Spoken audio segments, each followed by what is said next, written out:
पूर्ण परमात्मा पाप कर्म दंड को भी काट सकता है। अभी तक जिस भी संत व महापुरुष से मिले उन्होंने यही बताया कि पाप कर्म फल भोगने से ही समाप्त होगा। वो प्रभु कौन है जो पाप कर्म को काट देता है, वो काल के बंधन से छुड़वा देता है। उसका क्या नाम है, पूजा की विधि क्या है? कृपया अवश्य सुनिए जगत गुरु तत्वदर्शी संत रामपाल जी महाराज के अमृत वचन। जब आप इस मार्ग पर लग गए तो जैसे डॉक्टर के ऑपरेशन थिएटर में रोगी आ जाता है तो वहां पर डॉक्टर की ही चलेगी, मरीज की नहीं चलेगी। यदि वो रोगी अपने चलाता है तो वो डॉक्टर को डिस्टर्ब कर रहा है, वो उसका इलाज नहीं कर पाएगा और ना वो करवा पाएगा। तो पुण्यात्माओं, आप जी मूल उद्देश्य ये लेकर आइएगा कि हम कितने दिनों से यहाँ धक्के खा रहे हैं, भटक रहे हैं, और आप क्या मांग लोगे? किसी का पुत्र नहीं है तो पुत्र मांगने आओगे, निर्धन है वो धन मांगने आएगा, रोगी है वो सवा सत्य मांगने आएगा। अब परमात्मा कहते हैं ये जो तुम मांगने आओगे ये ऐसी विधि बताएंगे हम, ये तुम्हें पहले मिलेंगी, ये तो मिलेंगी ही मिलेंगी, ये समझ लेना। जैसे किसान गेहूं बीजता है तो गेहूं बीजता है, उसका उद्देश्य गेहूं से तूड़ा बनाना नहीं होता। गेहूं बीजने का उद्देश्य उसका चारा भूस प्राप्ति नहीं होता। उसका उद्देश्य होता है कि मेरे बच्चे भूखे ना मरे, मुझे गेहूं प्राप्त हो, अन्न प्राप्त हो। और गेहूं बीजा जाता है तो भूस उसके साथ होता है, वो तो पहले बनेगा, भूस तो बनेगा ही बनेगा उसमें। तो कहने का भाव ये है कि जो वस्तु आप मांगने आते हो वो तो है भूस, और जो हम देना चाहते हैं वो है कणक, आपकी जीवन रक्षा। तो ऐसी विधि, ऐसी भक्ति आपको दी जाएगी कि जो डिमांड आप करने आए हो, कोई रोगी है उसका रोग दूर होगा, निर्धन है उसको आवश्यक वस्तु धन अवश्य मिलेगा। वो भक्ति विधि आपको बताई जाती है कि इसमें ये भूस तो बनेगा ही बनेगा। तो फिर मांगने की आवश्यकता नहीं रहेगी, आप इतने समझदार हो जाओगे।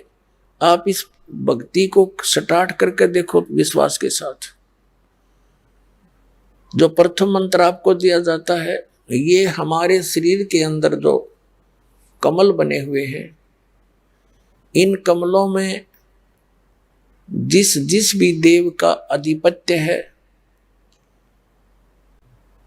उसके मंत्र दिए जाते हैं। ये उनकी पूजा नहीं है, पूजा में और साधना में अंतर होता है। जैसे हमने आम की आवश्यकता है, आम हमारा पूज्य है, आम प्राप्ति के लिए हम क्या करते हैं? मजदूरी करते हैं। धन कमाने के लिए पैसा चाहिए और पैसे से फिर आम मिलेगा। तो हम जहाँ कोई मजदूरी करते हैं या कोई नौकरी करते हैं, कोई व्यवसाय करते हैं, धन कमाते, तो वह मजदूरी है, वो पूजा नहीं है आम की, वो उनकी पूजा नहीं है। आम पूजा आम की कर रहे हैं क्योंकि हमें आम की आवश्यकता है। आम मिले कैसे, उसके लिए साधना है, सारी प्रोसेस है वो। तो ऐसे इन भगवानों की जो हम आपको मंत्र देते हैं, ये इनकी पूजा नहीं है, इनकी मजदूरी है या। और इनकी जो हम आपको साधना बताते हैं, इसके करने से ये आपको ऑटोमेटिकली लाभ देना शुरू करेंगे, क्योंकि यहाँ के ये इंचार्ज हैं। श्री ब्रह्मा जी, श्री विष्णु जी, दुर्गा जी और ये गणेश जी, ये यहाँ के इंचार्ज हैं। इनके विभाग बांटे गए हैं, और जो भी आप सत साधना करोगे शास्त्र अनुकूल, ये फल देंगे आपको यहाँ पर। अब जैसे आपने कोई कनेक्शन ले रखा है, बिजली का, टेलीफोन का कनेक्शन ले रखा है, जल और गैस का कनेक्शन ले रखा है, तो आप उनके जो टैक्स भरते हो उनकी पूजा नहीं करते। टैक्स भरोगे आपको सुविधा देंगे, आपके काम चलेंगे। तो ये समझो इनके जो मंत्र आपको दिए जाते हैं ये इनका टैक्स है, और जब इनका टैक्स शुरू हो जाएगा तो अपने आप आपको राहत देंगे। आप सत साधना ना करके आप निर्धन हो गए, और निर्धन होने से इन भगवानों ने जो राहत देनी थी वो बंद कर दी। कनेक्शन कट गए सारे। बिजली का बिल भरा नहीं तो वो सुविधा समाप्त, टेलीफोन का बिल भरा नहीं तो वो सुविधा समाप्त, जल का भरा नहीं तो वो सुविधा समाप्त, ऐसे गैस और अन्य समझो। तो फिर उसको जैसे कोई विदेश में चला जाता है और वहाँ कोई बिजनेस व्यापार करता है, उसको हानि हो जाती है, सब कनेक्शन कट जाते हैं, तो उसको दोबारा उसी विधि से ऊपर उठाया जाएगा। तो उसका कोई गारंटर मिल जाए उसको, जो गवर्नमेंट से उसके सब कनेक्शन चालू करवा दे, फिर वो सरकार उनको लाभ देना शुरू कर देती है, वो फिर अपना कमा करके उनका टैक्स देना शुरू कर देता है। तो दास जो आपका इन सभी यहाँ के प्रधानों के बीच में गारंटर बनेगा, और इन ब्रह्मा विष्णु महेश से आपको कनेक्शन चालू करवाएगा कि आपका ये टैक्स देते रहेंगे, आप इनकी सुविधा शुरू करो। जो जाप आप करोगे इनका, ये इनकी मजदूरी है और इनका टैक्स है, तो फिर ये ऑटोमेटिक ना चाहते हुए आपको सुविधा देनी पड़ेगी इनको। तो ये पूजा नहीं है इनकी। पूजा में और आदर में, सत्कार में बहुत अंतर होता है। तो इस प्रकार हमारा जो आपको ये प्रथम मंत्र दिया जाता है, ये यहाँ की सब सुविधाएं आपको ऑटोमेटिकली शुरू हो जाएंगी। लेकिन सावधानी ये बरतनी पड़ेगी आपने कि कनेक्शन ना कटे, यानी कोई मर्यादा भंग ना हो। मर्यादा भंग होने से फिर कनेक्शन कट जाते हैं, सुविधाएं बंद हो जाती है। तो आपने मर्यादा का पालन सबसे पहले करना है और अंतिम सांस तक करना है। कोई भी कार्य देख लो, मर्यादा बिना नहीं चलता। कोई समाज देख लो, कोई सरकार देख लो, और ये भगवान की विधि, भगवान का मार्ग देखो, ये मर्यादा से चलता है। अपने आत्मा परमात्मा कहते हैं, जग सारा रो गया रे, जिन सतगुरु वैद न जाण्या, जग सारा रो गया रे, जग सारा रो गया रे, जिन सतगुरु वैद न जाण्या, जग सारा रो गया रे। जन्म मरण का रोग लग्या है या तृष्णा बडरी खांसी, जन्म मरण का रोग लग्या है या तृष्णा बडरी खांसी, आवागवन की डोर गले में या पड़ी काल की फांसी, जग सारा रो गया रे, जिन सतगुरु वैद न जाण्या, जग सारा रो गया रे। भाई सच्चा सतगुरु कोई न पूजे, इन झूठों जगपतियासी। सच्चा सतगुरु कोई न पूजे, इन झूठों जगपतियासी। अंधे की बाँ गई अंधे ने, मार्ग कौन बतासी, जग सारा रो गया रे, जिन सतगुरु वैद न जाण्या, जग सारा रो गया रे, जग सारा रो गया रे, जिन सतगुरु वैद न जाण्या, जग सारा रो गया रे। भाई देखा देखी गुरु से बन गए, किया ना तो तव विचार्या, देखा देखी गुरु से बन गए, किया न तत्व विचारा। गुरु से दोनों के सिर पे यू काल ठोक पंजारा, जग सारा रो गया रे, जिन सतगुरु वैद न जाण्या, जग सारा रो गया रे। जग सारा रो गया रे, जिन सतगुरु वैद न जान्या, जग सारा रो गया रे। भाई सार शब्द सर जीवन बूटी, घस घस अंग लगावे। सार शब्द सर जीवन बूटी, घस घस अंग लगावे। कहे कबीर तुम सतकर मानो, ये जन्म मरण मिट जावे। जग सारा रो गया रे, जिन सतगुरु वैद न जान्या, जग सारा रो गया रे। जग सारा रो गया रे, जिन सतगुरु वैद न जान्या, जग सारा रो गया रे। अपने आत्मा ये परमात्मा का ज्ञान है, उस मालिक का दिया हुआ। वो कहते हैं ये जन्म मरण का रोग लग गया, या तृष्णा बढ़ रही, खांसी और आवागमन, आने और जाने की, जन्म और मृत्यु की, या डोर गले में और पड़ी काल की फांसी। फिर कहें साचा सतगुरु पूजे नहीं, इन झूठों जगपति आसी। और अंधे की बाह अंधे ने पकड़ रखी, बताओ मार्ग कौन बतासी। अपने आत्मा आप जी को शिक्षा का एक ऐसा उपहार मिल गया, आपके लिए शिक्षा वरदान बनेगी। क्योंकि हमारे सदग्रंथ जिनको हम सिरोधार्य मानते थे और मानते रहे हैं, उनमें ये भी हम मानते हैं कि इसमें जो लिखा फाइनल है, सही है। तो वही सदग्रंथ आज हमें गवाही दे रहे हैं कि जिनको तुम महर्षि, ऋषि, मंडलेश्वर, गुरु और ये ब्राह्मण ऋषि माना करते थे, इनको कख भी ज्ञान नहीं था भक्ति मार्ग का। इवन ब्रह्मा विष्णु महेश को भी ज्ञान नहीं भक्ति मार्ग का। तो अंधे की बाह पकड़ रहा अंधा, बता मार्ग कौन बतासी। अपने आत्मा इस दास के साथ ये संघर्ष इसी कारण से हुआ था, क्रोथा कांड, कि दास ने इन सभी अज्ञानी ऋषि, महर्षि, मंडलेश्वरों की जो है ना वो थैली खाली करके दिखा दी। वो ISI मार्ग ला रहे थे और कख पाया ना। वेदों और गीता और पुराणों का नाम लेकर और ये जो अपना अनुभव बता करके हमें ज्ञान सुनाया करते थे, अब उनके अनुभव को और अपने आदरणीय सदग्रंथों से उसको तुलना करके दिखा दिया कि हमारे सदग्रंथ ये बताते हैं और ये नकली ये बताते हैं।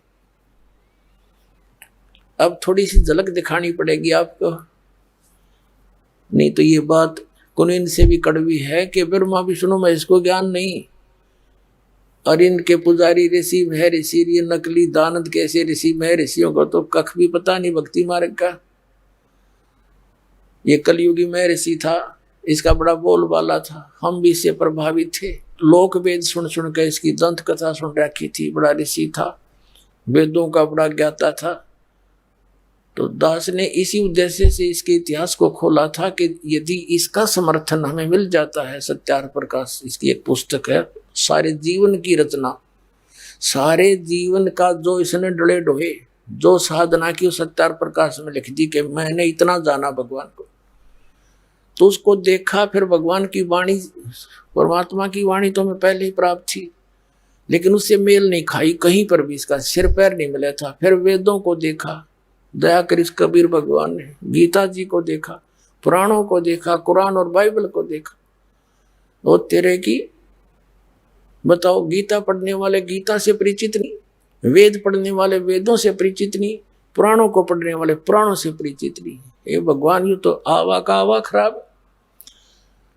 अविरोध तो होना ही था कि सबके विपरीत कहना, सब एक ही सुर में बोल रहे और दास उनके विपरीत कह रहा है, सच्चाई कह रहा है, लेकिन साच को आंच नहीं होती, ये भगवान का नियम है। और उसी का फल आज देख लो, 21 महीने जेल में भी डाल दिया दास को, तहस नहस कर दिया, क्रोधाश्रम सब लुटवा दिया, और आज मालिक ने फिर सिर पर रख लिया अपने बच्चों को। लेकिन हम किसी का बुरा नहीं मानते, क्योंकि सभी अपने हैं। जैसे ये ऋषि में ऋषि थे जितने जिनको हम बड़े पहुंचे हुए मान्या करते हैं, जैसे दुर्वासा जी के साथ यादवों के बालकों ने यानी श्री कृष्ण जी के पुत्र प्रद्युम्न और 5-7 और इकट्ठे हो गए, दुर्वासा के साथ मजाक कर दिया। उस मजाक का इतना भयंकर श्राप दे दिया कि तुम्हारा नाश होगा, और सारे कटका मर गए यादव। और वो समर्थ कबीर भगवान के साथ ऐसा जुल्म गुजारे जो सुनान लग जाता, आंखों से आंसू नहीं खत्म हो आपकी। समय मिलेगा धीरे धीरे सुनाया करेंगे मालिक की, क्योंकि पहले तो दास चाहता है कि परमात्मा की सध्यात्म ज्ञान को सदग्रंथों के साथ जो है ऊपर उठाऊं और फिर मालिक की गुणगान सुनाया करूंगा, फिर तो सब कोई यस होगा, नो तो हो ही नहीं सकती। तो एक बार इनके अज्ञान को ढा के कति खत्म करके इसको मिट्टी में मिला के और ज्ञान उभरेगा, फिर जो भी दास शब्द बोला करेगा, वचन कहेगा, सब कुछ स्वीकार्य होगा, सारी साची है, क्योंकि बगैर प्रमाण के दास कोई बात नहीं करता। तो इस कारण से परमात्मा ने किसी को श्राप नहीं दिया, ऐसे जुल्म गुजारे थे। किसको श्राप दे, किसको दुखी करे, वो तो 1 सेकंड में पूरे ब्रह्मांड का नाश कर सकते हैं। जो एक वचन से सब बना सकते हैं तो ढा भी सकते हैं। लेकिन अब पुण्यात्मा, जब आप इस दास के पद पर होते तो पता लगता, जैसे परमात्मा मालिक है वो तो चलो, वो किसने मारे सब, वो शेख तबकी भी उन्हीं का बच्चा काल की भांगनी पी रहा था। एक शराबी बालक अपने पिता ने भी पीट दे, पर पिता का हाथ नहीं उठा करता बालक की तरफ, ठीक है भाई हौसमा होगा जब आप पर नमस्ते करेगा। तो ऐसे ही जब आप सभी शुरू में सब विरोध किया, गांव हमारे साथ विरोध हुआ, जहां भी गए इसको ये कर देंगे, इसने हमारे देवता बंद करवा दिए, इसकी टांग काट देंगे, पता नहीं क्या सुनने को मिला, संघर्ष इतना करना पड़ा। अब उनकी वो भांग उतर गई, अब वो यहाँ दंडोत करते हैं आकर के जो विरोध किया करते थे, और गुणगान करते हैं, हम तो बर्बाद हो जाते हैं जब आपकी पालक की शरण नहीं मिलती। तो एक दिन पूरा विश्व ऐसा ही होगा, हमने कोई किसी से द्वेष नहीं। कबीर साहब कहते हैं, जो तोकू काटा बोवे ताको बो तो फूल, और तोहे फूल के फूल है वाको है त्रिशूल। और फिर हमारे साथ समर्थ है, फिर हमने किसी के साथ गिल्ला भी क्या है, जो मालिक साथ रहना चाहिए। तो संसार तो फिर आपके साथ हो लेगा, जिसके साथ भगवान है तो हमारे साथ कबीर भगवान है, हम उसी के बच्चे हैं, सब अपने ही बच्चे हैं। दास का कति हृदय से दृष्टिकोण यही है, क्योंकि हमें ज्ञान हो गया, हमारा अंधेरा हट गया, हमने दूसरे कोई दिखाई नहीं देता, गरीब होते अमीर, हमने परमात्मा का बालक दिखाई देता है। अमीर है वो भी उसी का, कल मृत्यु हो जाए वो अमीर कहाँ रहेगा, वो तो सारा यहीं छोड़ गया, जोड़ा जाड़ा सारा, वो तो एक सिंगल जाएगा वहां पर कंगाल होकर के। और वहां तो धनी वो होगा जिसके पास यह भक्ति होगी। कबीर सब जग निर्धना धनवंता ना कोए, और धनवंता सो जानिए जिस पर राम नाम धन होए। तो भगवान यहाँ के इस धन को ना देखता, उस राम नाम के धन ने देखा। चाहे कंगाल के पास हो धन, उसको सीने से लगाएगा दाता, और सेठ के पास वो भी परमात्मा के लिए प्यारा है। तो ये जो परमात्मा के इन प्रमाणों का, सच्चाई का इतना परिणाम हमें मिला कि आज परमात्मा ने पूरे विश्व में ढोल बजा दिया, और सबसे प्रार्थना कर दी कि तुम्हारे पास यदि ज्ञान है तो चर्चा करो मैदान में, आध्यात्मिक ज्ञान के मैदान में। सब कान बोझ के बैठे हैं, कोई नहीं चल सकता। क्यों नहीं? क्योंकि झूठे हैं, अज्ञानी हैं, उनके पास कख भी नहीं है। तो जनता आज बहुत समझदार है, इस बात का बड़ा प्रभाव पड़ रहा है कि बोल क्यों नहीं रही वो, और बोलते हैं तो फ्यूज है सारे।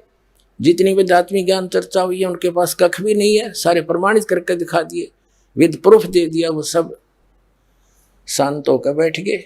अपने आत्मा परमात्मा ने एक शब्द बोला, अंधे की बाँ गई अंधे ने मार्ग कौन बतासी, और साचा सतगुरु कोई ना पूजे झूठों जग पित्यासी। फिर परमात्मा ने कहा है कि देखा देखी गुरु शिष्य बन गए, किया न ततो विचारा, और गुरु शिष्य दोनों के सिर पर काल ठोका पंजारा। यहाँ ये चाहे मंडलेश्वर पाके बैठे हो, चाहे आचार्य और शंकराचार्य अपने बैठे हो, और चाहे कितने गुरु पद प्राप्त करके अपने पुनों का नाश कर रहे हो, इस सत भक्ति के बिना, इस सच्चे मंत्र की कमाई के बिना वहां कोई सहारा नहीं जीव को। गुरु चेले दोनों पटेंगे ऊपर जाकर के। परमात्मा कहते दोनों के सिर पे काल ठोका पंजारा। एक थोड़ी सी झलक दिखाते हैं, ये कितने ज्ञानी थे ब्रह्मा विष्णु महेश और ये ऋषि महर्षि। थोड़े से समय में सब क्लियर हो जाएगा अपने ही सदग्रंथों में देखिएगा। श्रीमद् देवी भागवत सचित्र मोटा टाइप गीता प्रेस गोरखपुर से प्रकाशित है। इसके संपादक हैं हनुमान प्रसाद पोदार और चिमन लाल गोस्वामी। ये यहाँ से प्रकाशित है। गीता प्रेस गोरखपुर, गोविंद भवन कार्यालय कोलकाता का संस्थान। और यही इसके मुद्रक हैं, ये इनकी फैक्स और फोन नंबर है। पहला सकंद संक्षिप्त देवी भागवत 28 पृष्ठ पे। एक बार नारद जी और व्यास जी की आपस में चर्चा गोष्ठी हुई। नारद जी से व्यास जी ने कोई प्रश्न किया तो नारद जी ने कहा कि महाभाग व्यास जी, तुम इस विषय में जो पूछ रहे हो ठीक यही प्रश्न मेरे पिताजी ने यानी ब्रह्मा जी ने श्री हरि यानी विष्णु जी से किया था। देवा अधिदेव भगवान जगत के स्वामी हैं। अब देखो नारद जी और ब्रह्मा जी विष्णु जी को देवाधिदेव भगवान जगत के स्वामी हैं। लक्ष्मी जी उनकी सेवा में उपस्थित रहती हैं। दिव्य कौस्तुमणि उनकी शोभा बढ़ाती है। वे शंख चक्र गदा पद्म लिए रहते हैं। पीताम्बर धारण करते हैं। 4 भुजाएं, वक्षस्थल पर श्रीवत्स का चिन्ह चमकता रहता है। वे चराचर जगत के आश्रयदाता हैं। जगत गुरु एवं देवताओं के भी देवता हैं। ऐसे जगत प्रभु भगवान श्री हरि महान तप कर रहे थे। श्री विष्णु जी तपस्या कर रहे थे। उनकी समाधि लगी थी। यह देखकर मेरे पिता ब्रह्मा जी को बड़ा आश्चर्य हुआ। अतः उन्होंने उनसे जानने की इच्छा प्रकट की। ब्रह्मा जी ने पूछा, प्रभु आप देवताओं के अध्यक्ष, जगत के स्वामी और भूत भविष्य एवं वर्तमान सभी जीवों के एकमात्र शासक हैं। भगवान फिर आप क्यों तपस्या कर रहे हैं और किस देवता की आराधना में ध्यान मगन है? मुझे असीम आश्चर्य तो ये हो रहा है कि आप देवेश्वर एवं सारे संसार के शासक होते हुए भी समाधि लगाए बैठे हैं। ब्रह्मा जी के विनीत वचन सुनकर भगवान श्री हरि यानी विष्णु जी ने बोले, कहने लगे, ब्रह्मन सावधान होकर सुनो, मैं अपने मन का विचार व्यक्त करता हूं। देवता दानव मानव सब यही जानते हैं कि तुम सृष्टि करते हो, मैं पालन करता हूं और संकर संहार क्या करते हैं। किंतु फिर भी वेद के पारगामी पुरुष अपनी युक्ति से यह सिद्ध करते हैं कि रचने, पालने और संहार करने की यह योग्यता जो हमें मिली है उसकी अधिष्ठात्री शक्ति देवी है। वे कहते हैं कि संसार की सृष्टि करने के लिए तुम में राजसी शक्ति का संचार हुआ है, मुझे सात्विक शक्ति मिली है और रुद्र में तामसी शक्ति का आविर्भाव हुआ है। उस शक्ति के अभाव में तुम इस संसार की सृष्टि नहीं कर सकते, मैं पालन करने में सफल नहीं हो सकता और रुद्र से संहार कार्य होना भी संभव नहीं। ब्रह्मा जी, हम सभी उस शक्ति के सहारे अपने कार्य में सदा सफल होते हैं। सुवर्त प्रत्यक्ष और परोक्ष दोनों उदाहरण मैं तुम्हारे सामने रखता हूं, सुनो। यह निश्चित है कि उस शक्ति के अधीन होकर ही मैं प्रलय काल में इस शेष नाग की सैया पर सोता और सृष्टि करने का अवसर आते ही जाग जाता हूं। मैं सदा तप करने में लगा रहता हूं। उस शक्ति के शासन से मैं कभी मुक्त नहीं रह सकता। कभी अवसर मिला तो लक्ष्मी के साथ सुखपूर्वक समय बिताने का सौभाग्य प्राप्त होता है। मैं कभी तो दानों के साथ युद्ध करता हूँ। अखिल जगत को भय पहुंचाने वाले दैत्यों के विकराल शरीरों को शांत करना मेरा परम कर्तव्य हो जाता है। और यहाँ रिकॉर्ड तोड़ दिया अपने अध्यात्म ज्ञान का। मुझे सब प्रकार से शक्ति यानी दुर्गा के अधीन होकर रहना पड़ता है। उन्हीं भगवती शक्ति यानी श्री दुर्गा जी का निरंतर ध्यान किया करता हूँ। ब्रह्मा जी, मेरी जानकारी में इन भगवती शक्ति से बढ़कर दूसरे कोई देवता नहीं। आलिया अंत श्री विष्णु जी के अध्यात्म ज्ञान का ये कह रहे हैं कि मैं इस दुर्गा से ऊपर और कोई भगवान नहीं जानता। इससे ऊपर मैं किसी भगवान की जानकारी नहीं रखता। और मैं इसी की पूजा करता हूँ। ठीक है, अब ये श्री देवी जी क्या कहती है, पुण्यात्मा आज हमने ऐसे इंटरनेट और सैटेलाइट बना लिए हैं, कंप्यूटर बना लिए और ऐसा कुछ सारी सिस्टम बना लिए, टीवी हैं, और जो करना था उसकी तरफ हमारा ध्यान नहीं। अब हमारा सारा ध्यान इधर डाइवर्ट होएगा। हम छक लिए, इन थोड़े दिन में छक लेंगे सारे, टीवी टेवी देख कर सारे दिन बकवास सुन कर उब जाएगी आत्मा कति इस ज्ञान से। फिर देखना नए सिरे इसका एक कैसा आनंद आएगा, इसको एकदम ऐसा सुख आएगा आपको इस भक्ति में, सृष्टि के किसी भी पदार्थ में नहीं है। और सतलोक चले जाएंगे फिर। अब देखना 7वां स्कंद 562 पृष्ठ पर संक्षिप्त देवी भागवत, और यहाँ देखना देवी के द्वारा हिमालय को ज्ञानोपदेश और ब्रह्म स्वरूप का वर्णन। श्री दुर्गा जी ने हिमालय राजा को ज्ञान सुनाया। श्री देवी कहने लगी, पहले तो उसने अपने बारे में बताया कि मेरी पूजा करेगा तो इतना लाभ है। लास्ट में उसको बता दिया राजा को कि केवल ब्रह्म साधना कर और सब पूजा छोड़ दे, मेरी भी छोड़ दे। ये देखना श्री देवी जी कहने लगी, पर्वतराज उस ब्रह्म का क्या स्वरूप है यह बतलाया जाता है, जो प्रकाश रूप सबके अत्यंत समीप में स्थित हृदय रूप गुहा में स्थित होने के कारण गुहाचर नाम से प्रसिद्ध है और महान पद अर्थात परम प्राप्य है। वह समस्त प्रजा के ज्ञान से परे है, अर्थात किसी की बुद्धि में आने वाला नहीं है, ये तुम जानो। जो परम प्रकाश रूप है और सूक्ष्म से अत्यंत सूक्ष्म है, जिसमें संपूर्ण लोक और उन लोकों में निवास करने वाले प्राणी स्थित हैं, वही यह अक्षर ब्रह्म है। वही सबके प्राण है, वही सबकी वाणी है और वही सबके मन है। वही एक परम सत्य और अमृत अविनाशी तत्व है। सौम्य उस भेदने योग्य लक्ष्य का तुम भेदन करो, मन लगाकर उसमें तन्मय हो जाओ। सौम्य उपनिषद में कथित महान अस्त्र रूप धनुष लेकर उस पर उपासना द्वारा तीक्ष्ण किया हुआ बाण संधान करो और फिर भावानुगत चित्त के द्वारा उस बाण को खींचकर उस अक्षर रूप ब्रह्म को ही लक्ष्य बनाकर भेदन करो। प्रणव यानी ओम तद अनु समझो, और जीवात्मा बाण है और ब्रह्म को उसका लक्ष्य कहा जाता है। अब ये क्या कहना चाहती है देवी जी कि ओम नाम जाप कर और ब्रह्म को पाने का टारगेट रख, बस इतनी सी बात है। अब आगे देखो क्लियर करती है।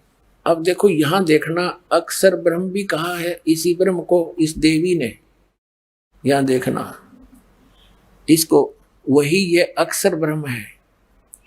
और यहाँ भी अक्षर ब्रह्म कहती है और फिर कहती है ओम धनुष है जीवात्मा बाण है, ब्रह्म को उसका लक्ष्य कहा जाता। इव अक्षर ब्रह्म और ब्रह्म ये एक ही बता रही है। देखो पुण्यात्मा, आपको पता चलेगा कौन कितने पानी में। अब जैसे आपने श्रीमद् भगवत गीता अध्याय नंबर 15 के श्लोक नंबर 16 और 17 में बहुत बार दिखाया है, उसमें 3 पुरुष हैं, एक सर पुरुष, एक अक्षर पुरुष और तीसरा उत्तम पुरुष है तो अन्य, जिसको परम अक्षर पुरुष कहते हैं। 8वें अध्याय के प्रथम मंत्र में अर्जुन ने गीता ज्ञानदाता से पूछा कि आपने 7वें अध्याय के 29वें मंत्र में जिस तत्ब्रह्म की जानकारी दी है कि उसको जानने के पश्चात और सारे अध्यात्म ज्ञान से परिचित और सब कर्मों से परिचित प्राणी केवल जरा और मरण से छूटने का प्रयत्न करता है और किसी वस्तु की डिमांड नहीं करता, तो किम तत्ब्रह्म, ऐसा क्या है वो ब्रह्म। 8वें अध्याय के 3 श्लोक में गीता ज्ञानदाता ने कहा कि वो परम अक्षर ब्रह्म है। तो गीता जी अध्याय नंबर 15 के श्लोक नंबर 16 और 17 में 3 पुरुष है। सर पुरुष ये ब्रह्म है, अक्षर पुरुष ये पर ब्रह्म है जो 7 संग ब्रह्मांड का स्वामी है, और सर पुरुष ये केवल 21 ब्रह्मांड का मालिक है। और 15वें अध्याय के 17वें श्लोक में कहा कि उत्तम पुरुष है तो अन्य परमात्मा इति उदाहरत है। यह लोग अवश्य विवर्ती अवय ईश्वर है।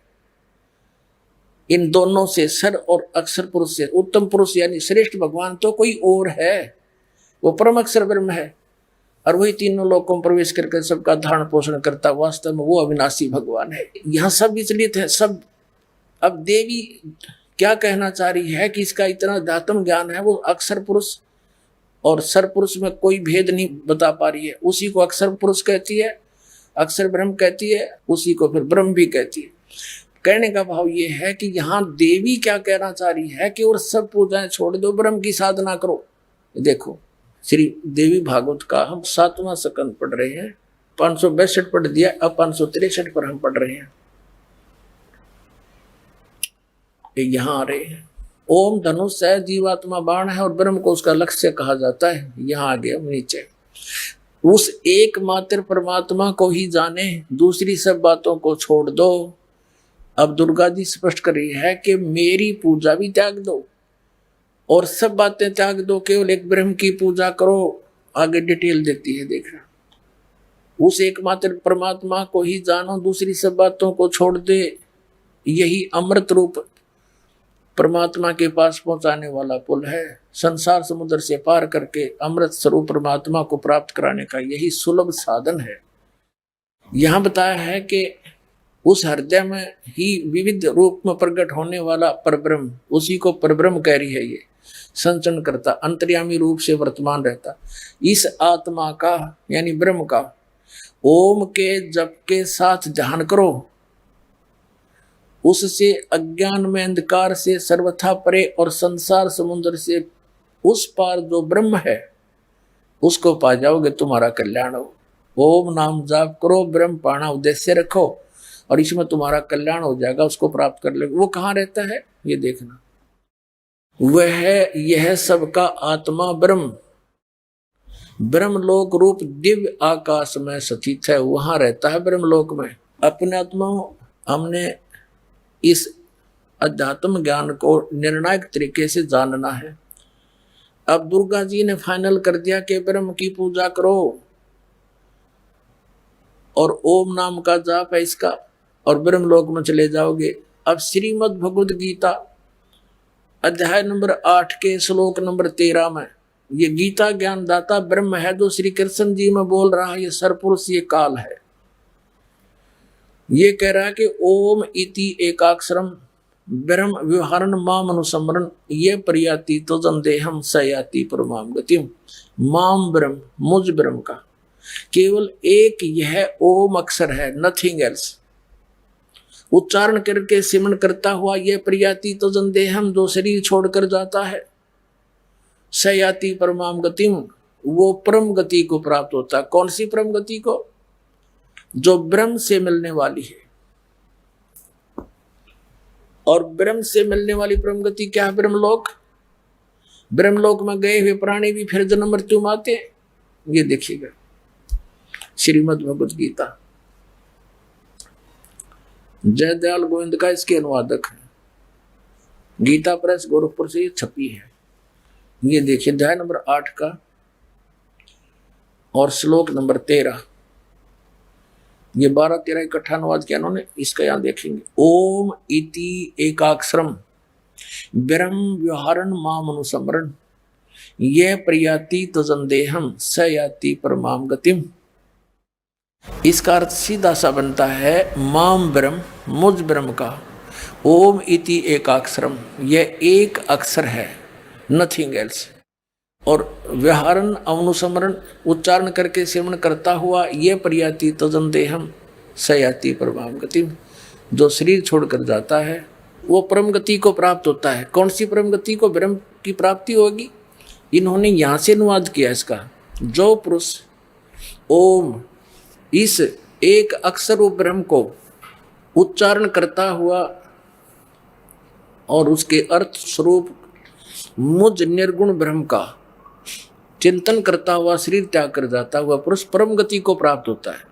अब यहां देखो 8वें अध्याय के 16वें श्लोक में, अब ओम जाप से ब्रह्म लोक प्राप्ति होगी। ओम नाम ब्रह्म का है। श्री देवी जी ने देवी पुराण में स्पष्ट कर दिया हिमालय को कि ओम नाम का जाप करो और ब्रह्म प्राप्ति का उद्देश्य रखो, तुम्हारा कल्याण हो। अब उसको पा जाओगे। वो कहाँ रहता है? ब्रह्मलोक में। अब गीता क्या बताती है? गीता जो है श्रीमद् भगवद गीता पवित्र चारों वेदों का निष्कर्ष है। और उसमें क्या लिखा है? वेद क्या बताते हैं देखिएगा। 8वां अध्याय का 16वां श्लोक है, हे अर्जुन ब्रह्मलोक पर्यंत सब लोग पुनरावृत्ति में है अब पुनरावृत्ति को एक स्टार लगा रखा है उन्होंने, इसका यहां विश्लेषण किया है। इसमें क्या बताया है कि अर्थात जिनको प्राप्त होकर पीछे संसार में आना पड़े, ऐसे यानी सभी लोग पुनरावृत्ति में है, वहां गए हुए प्राणी भी जन्म मृत्यु में पुनः आते हैं, पूर्ण मोक्ष नहीं होता। यह इन्होंने अनुवाद गलत कर दिया, परंतु कुंती पुत्र मुझे प्राप्त होकर पुनर्जन्म नहीं होता, ये गलत क्या है अनुवाद। देखो, यदि इसका अर्थ ये माने जो इन्होंने किया है, तो फिर ये अन्य कई मंत्र व्यर्थ हो जाते हैं। जैसे गीता अध्याय नंबर 4 के श्लोक नंबर 5 और 9 में गीता ज्ञान दाता कहता, अर्जुन तेरे और मेरे बहुत जन्म हो चुके हैं, तू नहीं जानता, मैं जानता हूं। दूसरे अध्याय के 12वें श्लोक में कहता, अर्जुन ये राजा लोग तू और मैं पहले भी जन्मे थे, आगे भी जन्मते रहेंगे। गीता अध्याय नंबर 10 के श्लोक नंबर 2 में कहा कि अर्जुन मेरी उत्पत्ति को ये ऋषि मैं ऋषि नहीं जानते हैं, क्योंकि इनका आदि कारण मैं हूं। अब जैसे ब्रह्म से ब्रह्मा विष्णु महेश की उत्पत्ति हुई दुर्गा के संयोग से, तो ब्रह्मा विष्णु महेश अपने जन्म के बारे में कैसे जान सकते हैं और अपने पिता के बारे में जानने का मतलब क्या। तो दादाजी बताया करता है, तो उस दादाजी ने यानी सबके रचने वाले कबीर परमेश्वर ने आकर के बताया है इस ब्रह्म की उत्पत्ति कैसे हुई, ब्रह्मा विष्णु महेश की उत्पत्ति कैसे हुई।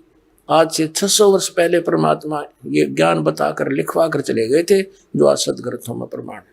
तो ये क्या सिद्ध हो गया कि ब्रह्म लोक में यानी ओम की साधना ब्रह्म को टारगेट बनाकर जाप करने वाले भी ब्रह्म लोक में गए, वहां से भी जन्म मृत्यु रही। अब ये ब्रह्म क्या कहता है, ये ब्रह्म कौन है, ये ब्रह्मा विष्णु महेश का पिता है, और ये श्री कृष्ण जी में प्रवेश करके बोल रहा है, ये काल है। गीता अध्याय नंबर 11 के श्लोक नंबर 32 में कहता है, अर्जुन मैं काल हूं और इन सब का नाश करने के लिए अब प्रवृत्त हुआ हूं। श्री कृष्ण तो पहले विद्वान थे, ये शब्द नहीं बोलते। एक थोड़ी सी झलक दिखानी पड़ेगी। एक समय श्री ब्रह्मा और श्री विष्णु जी का आपस में झगड़ा हो गया। किस बात पे? ब्रह्मा जी कहते हैं विष्णु जी को कि मैं तेरा बाप हूं। विष्णु जी कहता है कि मैं तेरा बाप हूं तो मेरी नाभि कमल से उत्पन्न हुआ है। ब्रह्मा जी कहते हैं मैं सारी सृष्टि का रचने वाला मैं हूं, मैं तेरा भी जनक हूं, सबका मालिक हूं। अब इनको ये भ्रम कैसे हो गया, जैसे ये काल कैसे छल करता है।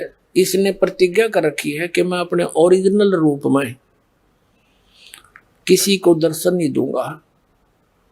जैसे श्रीमद् भगवद गीता अध्याय नंबर 7 के श्लोक नंबर 24-25 में कहता है कि अर्जुन मैं अपनी योग माया से छुपा रहता हूं, मैं कभी किसी के समक्ष नहीं आता, और ये बुद्धिहीन जन समुदाय मुझे कृष्ण मान रहा होगा। माम अव्यक्तम व्यक्तिम आपनम मनन्ते अबुद्धा, ये बेबुद्धि के व्यक्ति मुझे कृष्ण मान रहे होंगे। मुझे अव्यक्त को, अव्यक्त माने गुप्त रहना, और ये मेरा अनुत्तम अटल विधान है, कभी ना नाश होने वाला, मैं कभी किसी के समक्ष नहीं आऊंगा। 11वें अध्याय के 47 और 48 श्लोक में गीता ज्ञानदाता ब्रह्म कहता है कि ये मेरा स्वरूप जो तूने देखा अर्जुन, आज से पहले तेरे अतिरिक्त किसी ने नहीं देखा, ना आगे कोई देख सकता, और ये ना वेदों वर्णित विधि से, ना जप से, ना तप से, ना किसी क्रिया से कोई नहीं देख सकता। ये मेरा ओरिजिनल रूप है। इसे सिद्ध है कि वेदों में वर्णित विधि और जो भी साधना ये करते हैं उसे जिस भगवान की खोज करें वो मिल ही नहीं सकता। इसलिए कैसे छल करता है ये, क्योंकि ब्रह्मा विष्णु महेश भी आपने देख लिया समाधि लाला बैठे हैं। तो जैसे कोई ऋषि ने समाधि लगाई, समाधि दशा में उसने उसको ब्रह्मा के रूप में दर्शन दे दिए, तो काक पीटता आया, भाई मैंने भगवान पा लिया, भगवान पा लिया। कैसा है कि ये बैठे भगवान, ये खुद छुपाए बैठे अपने आप को, क्योंकि श्री ब्रह्मा जी, श्री विष्णु, श्री शिव जी तो साकार देवता उनके सामने रहते हैं। फिर दूसरे को ऐसे, तीसरे को ऐसे, ऐसे 10, 20, 50 समर्थक हो गए श्री ब्रह्मा जी के कि ये खुद भगवान है, और वो दिखा था काल ब्रह्मा के रूप में। ऐसे ही दूसरे समाधि कर रहे थे, उनको विष्णु जी के रूप में दर्शन दे दिए। वो विष्णु जी के पास पहुंच गए, आप खुद मालिक हो, आप अपने आप को छुपाए बैठे हो, आप ही सबके जनक हो, मैंने समाधि दशा में देख लिया। तो इन दोनों का या एक मर्ज बैठ गई, इन दोनों का ये वहम हो गया कि मैं सृष्टि रचना, ब्रह्मा सृष्टि रचने वाला ब्रह्मा को भी यही होगी। तो एक दिन ब्रह्मा गया विष्णु जी के पास, विष्णु जी लौटे आराम थे। तो यह देखकर ब्रह्मा जी ने कहा कि मैं तेरा बाप आया हूं तो मेरा रिस्पेक्ट भी नहीं करता, तेरे को मैं सबक सिखाऊंगा। विष्णु जी कहने लगे मैं तेरा बाप हूं, तू मेरी नाभि कमल से उत्पन्न हुआ। इस बात पर दोनों का झगड़ा हो गया, युद्ध हो गया। इनके युद्ध को समाप्त करने के लिए इस काल भगवान ने इनके बीच में एक पिलर खड़ा कर दिया, तेजों में एक लिंग खड़ा कर दिया, और इतना लंबा चौड़ा, बहुत लंबा, उसकी लंबाई खूब ऊंचाई। तो उसके और छोर को खोजने के लिए दोनों ऊपर नीचे लागे घूमने, युद्ध बंद हो गया। फिर ये स्वयं आ खड़ा हुआ अपने पुत्र शिव के रूप में।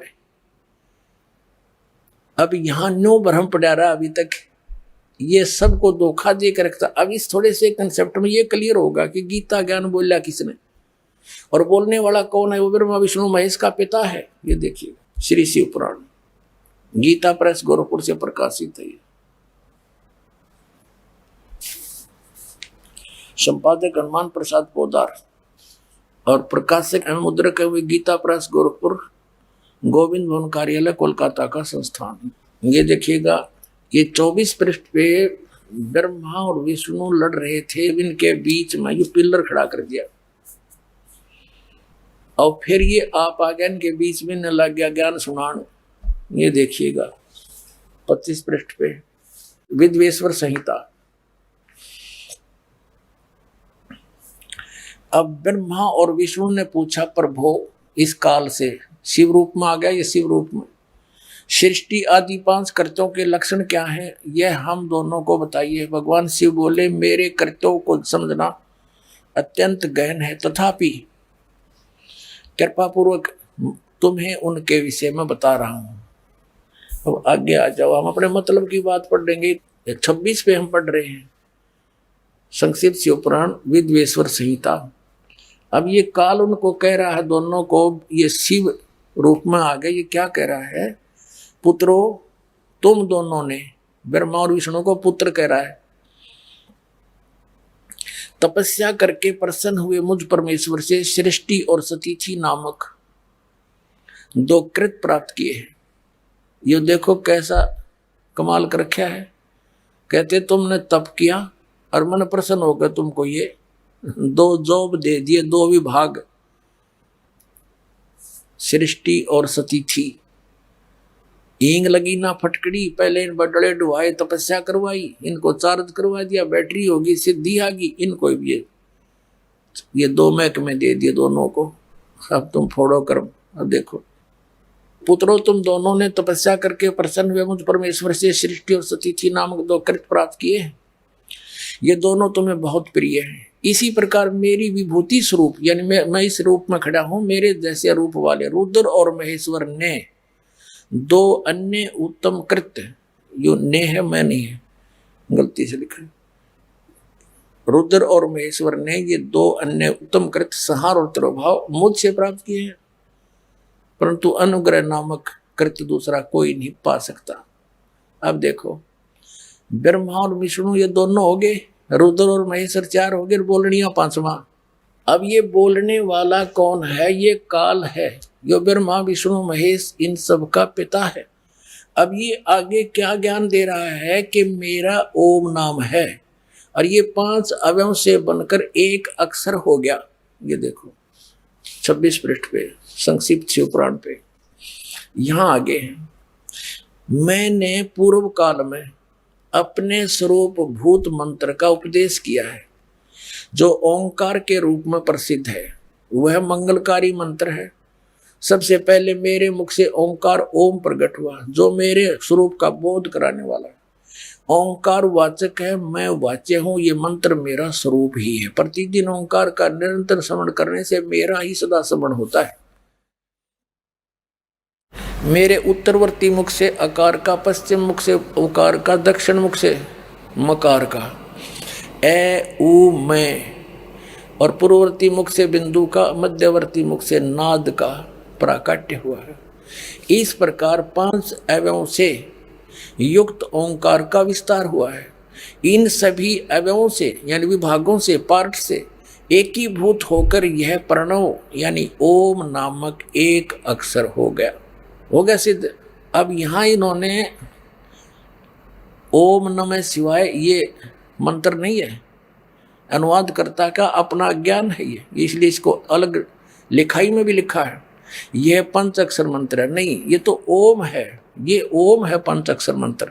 ये 5 अवयव से युक्त ओंकार का विस्तार हुआ है। इन सभी अवयव से एकीभूत होकर, 5 से एकीभूत होकर ओम नामक एक अक्षर हो गया। ये ओम नमः शिवाय नहीं है, ये 5, ये तो ओम ही है सीधा। अब इससे क्या सिद्ध हो गया कि ओम किसका मंत्र है? ये ब्रह्मा विष्णु महेश के पिता का। और गीता किसने बोली? इस काल ने। ये 8वें अध्याय के 13वें श्लोक में आपने देख लिया, ओम इति एकाक्षरम ब्रह्म विहारण मामनुसमरण ये प्रियाति तजम देहम सयाति परमाम गतिम। मुझ ब्रह्म का केवल एक ओम मंत्र है, और जो इसका अंतिम सांस तक सिमरण करके शरीर छोड़कर जाता है तो इस ओम से मिलने वाली परम गति ब्रह्मलोक प्राप्ति होती है। ब्रह्मलोक में गए हुए प्राणी भी जन्म मृत्यु में आते हैं। गीता ज्ञानदाता 2 अध्याय के 12वें श्लोक में गीता में, और 4थे अध्याय के 5 और 9 में 10वें अध्याय के 2 श्लोक में स्पष्ट करता है कि अर्जुन तेरे और मेरे बहुत जन्म हो चुके हैं, तू नहीं जानता मैं जानता हूं। यानी गीता ज्ञानदाता का उपासक भी जन्म मृत्यु के रोग से नहीं छूट सकता। इसलिए गीता अध्याय नंबर 15 के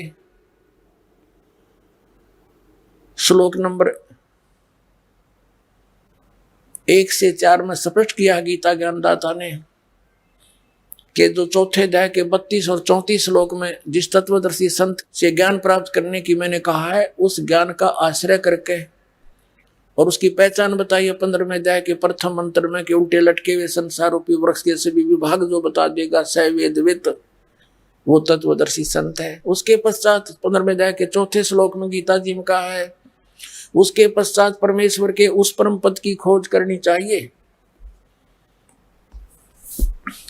ये देखिएगा गीता फिर दिखाते हैं थोड़ा सा, श्रीमद् भगवत गीता, गीता प्रेस गोरखपुर से प्रकाशित है। ये अध्याय नंबर 15 का हम श्लोक नंबर 4 पढ़ेंगे।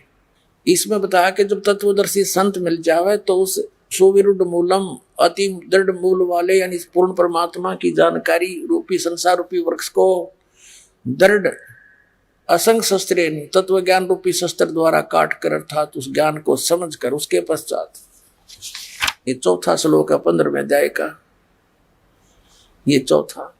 उसके पश्चात उस परम पद रूप परमेश्वर को भली भांति खोजना चाहिए, जिसमें गए हुए पुरुष फिर लौटकर संसार में नहीं आते, और जिस परमेश्वर से यानी गीता ज्ञानदाता से कोई अन्य है यो पुरातन संसार रूपी वृक्ष की प्रवृत्ति विस्तार को प्राप्त हुई है, यानी जिसने सारे ब्रह्मांडों की रचना की है, जो सबका उत्पत्ति करता है, उसकी शरण में जाने के लिए, उसकी भक्ति के लिए गीता ज्ञानदाता कह रहा अपने से अन्य समर्थ भगवान की, उसी आदि पुरुष नारायण के मैं शरण हूं, इस प्रकार दृढ़ निश्चय करके उस परमेश्वर का मनन और निधि ध्यान करना चाहिए।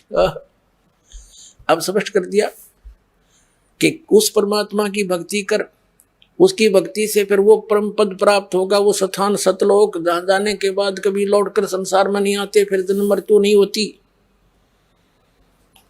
18वें अध्याय के 62वें श्लोक में इस गीता ज्ञानदाता ने कहा कि अर्जुन तू सर्वभाव से, ये देखिएगा 18वें अध्याय का ये 46वां श्लोक है, इसमें ये भी स्पष्ट कर रखा है कि जिस परमेश्वर से संपूर्ण प्राणियों की उत्पत्ति हुई है।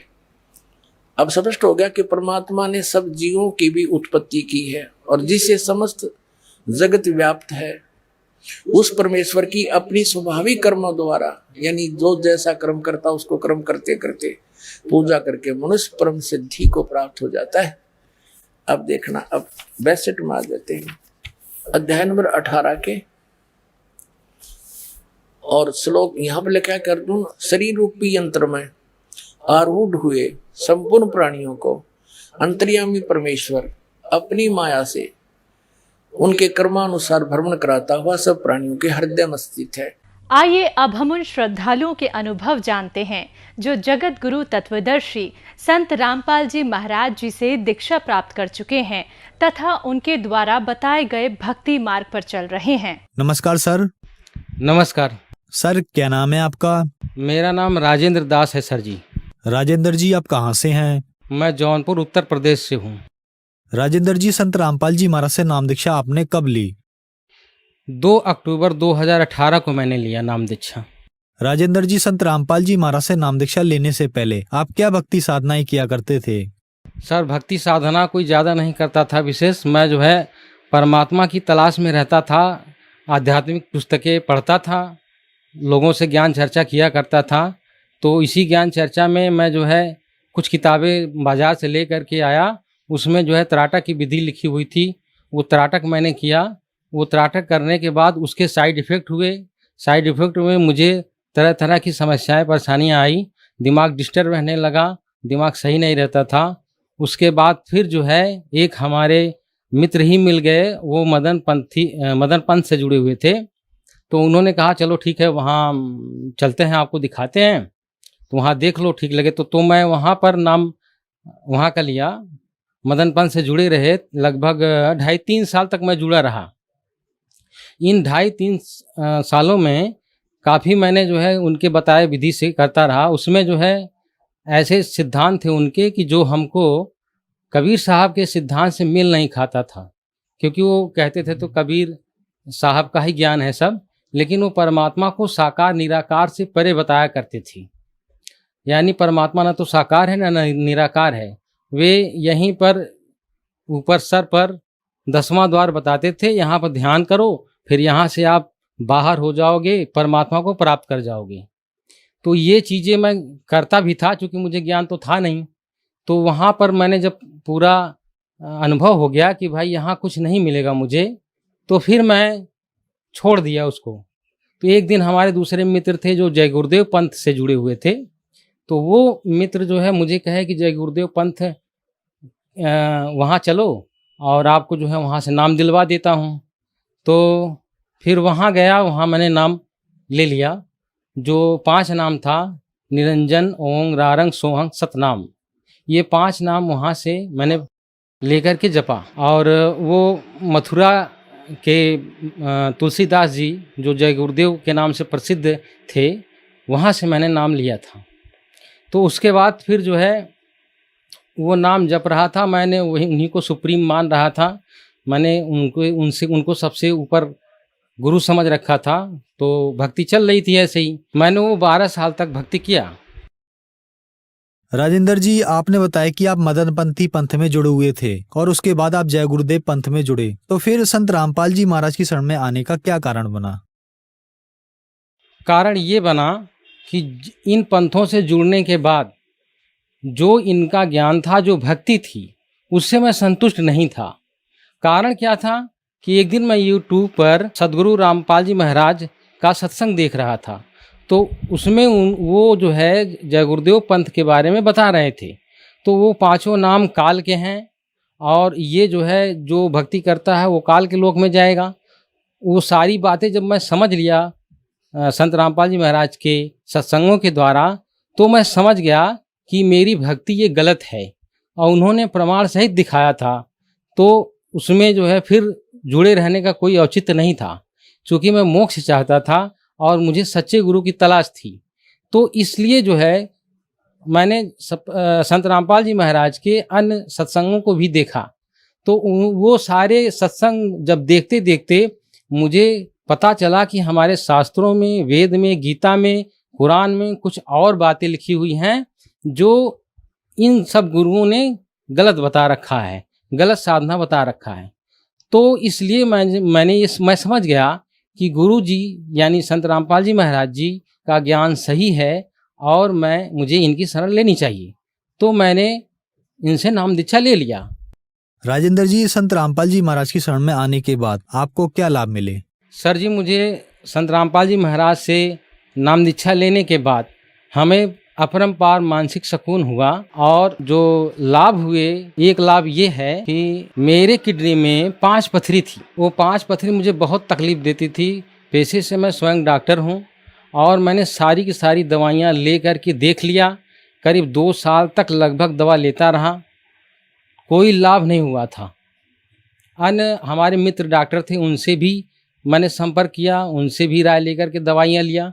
अंत में मैं जो है कि एक हमारे जौनपुर के ही एमएस हैं, उन केपी यादव, उनसे भी मैंने ये दवा सलाह लिया। तो उन्होंने कहा कि ऑपरेशन होगा और कोई विकल्प नहीं है। तो इसी बीच मैंने नाम दीक्षा लिया। तो जब मैंने भक्ति करना शुरू कर दिया, तो भक्ति के बाद, नाम लेने के बाद, संत रामपाल जी महाराज से जब मैंने भक्ति नाम ले लिया, तो उसके बाद फिर जो है हमारे किडनी में जो दर्द था वो समाप्त हो गया। आज तक कोई दर्द नहीं हुआ, समस्या हमारी सॉल्व हो गई। डॉक्टर ने रिपोर्ट देकर कहा था कि ऑपरेशन होगा, लेकिन बिना ऑपरेशन के हमारा तकलीफ का समाधान हो गया। दूसरा लाभ ये हुआ कि करीब 25-30 साल से लगातार सर में दर्द होता रहता था, कभी कभी बहुत ज़्यादा बढ़ जाता था। तो वो एक तरह से माइग्रेन था। तो उस माइग्रेन से मैं मुक्ति पाया और बिना दवा के मैं सही हूँ। उसके बाद फिर एक और हमारे साथ योग बनता था कि अक्सर एक्सीडेंट हो जाया करता था। कहीं जाते वक्त जो है अधिकतर थोड़ा सा बच जाता था, तो फिर या फिर लड़ भी जाता था। एक बार मेरा हाथ भी टूट गया था। तो ये योग बार बार बनता था, सैकड़ों बार बना हुआ है। और अब लेने के नाम दीक्षा लेने के बाद अब फिर ये योग नहीं बनता है। ये बहुत विशेष लाभ हैं। एक बार एक कोई व्यक्ति था जो हमारे पर फर्जी मुकदमा कर दिया था, वो एससी वर्ग थे। उन्होंने मेरे पास मुकदमा कर दिया था ज़मीन को लेकर के, गलत मुकदमा था वो। मैंने संत रामपाल जी महाराज से प्रार्थना लगाया, मन ही मन दंडवत प्रणाम करके कहा कि हमें इस फर्जी मुकदमे से मुक्ति दिला दो। तो परमात्मा हमारे संत रामपाल जी महाराज ने ऐसी कृपा की कि वो उसको ही सब गांव वाले समझाने लगे कि मुकदमा तुमने गलत किया है, उनके ऊपर से हटा लो। तो वो व्यक्ति जो है मुकदमा फिर वो ख़त्म कर दिया। आज फिर वो मुकदमा नहीं चल रहा है मेरे ऊपर। तो ये भी लाभ हमारे साथ हुए। राजेंद्र जी, आप एक डॉक्टर हैं और संत रामपाल जी महाराज के अनुयायी बताते हैं कि संत रामपाल जी महाराज की शरण में आने के बाद उनकी बड़ी से बड़ी बीमारी ठीक हो जाती है। तो जहां मेडिकल साइंस फेल हो जाता है, डॉक्टर उनको मना कर देते हैं और संत रामपाल जी महाराज की शरण में आने के बाद वह बीमारी ठीक हो जाती है। ऐसा कैसे संभव हो पा रहा है? क्योंकि परमात्मा कबीर साहब की बताई हुई ज्ञान को संत रामपाल जी महाराज बताते हैं।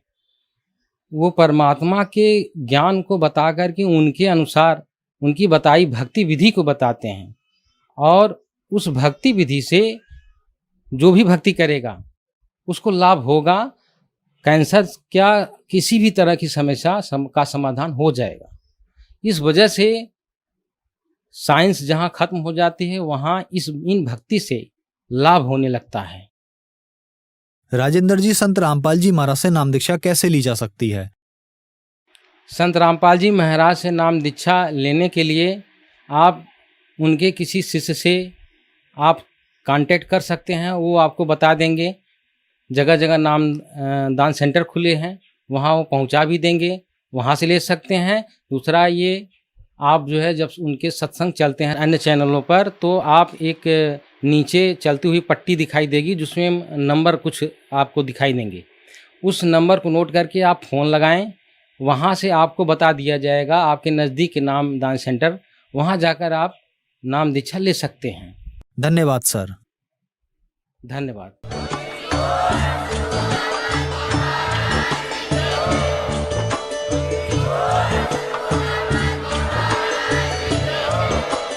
आप सुन रहे थे जगत गुरु तत्वदर्शी संत रामपाल जी महाराज जी के मंगल प्रवचन। अधिक जानकारी के लिए विजिट कीजिए हमारी वेबसाइट www.jagatgururampalji.org। संत रामपाल जी महाराज जी के शुभ आशीर्वाद से पूरे विश्व भर में 500 से भी ज्यादा नाम दीक्षा केंद्र हैं, जिन पर संत रामपाल जी महाराज जी द्वारा ऑनलाइन निशुल्क नाम दीक्षा दी जा रही है। अपने नजदीकी नाम दीक्षा केंद्र का पता करने के लिए संपर्क करें 8222880541।